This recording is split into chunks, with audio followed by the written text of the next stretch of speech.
All right, folks, we are getting ready for what could potentially be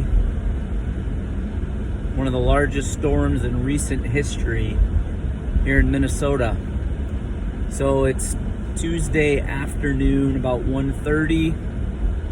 The warnings and all of that sort of stuff starts at 3. And they're forecasting that over the next 48 hours, we will get 15 to 30 inches of snow. So just to give you a little context, the biggest snowstorm in Minnesota was the infamous Halloween blizzard of 91, and I think it was 28 inches. Sounds like we'll be flirting with that amount here. Stay tuned.